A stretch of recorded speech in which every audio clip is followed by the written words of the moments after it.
Yes. Karibu tuweze kujua jina kamili la Kiswahili la tunda hili ambalo linajulikana kwa kimonimoni kama pepino melon. Kwa Kiswahili sio wengi wanalo lifahamu, lakini hivi leo ndio nataka ujue jina kamili la pepino melon kwa Kiswahili. Hili tunda linajulikana kama mtango tamu kwa Kiswahili, mtango tamu, na ni tunda ambalo ni tamu zaidi ya matunda mengine yote.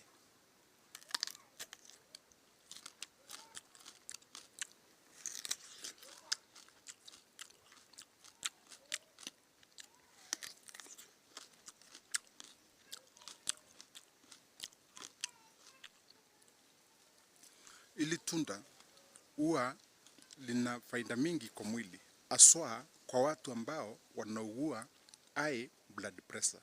Linawasaidia sana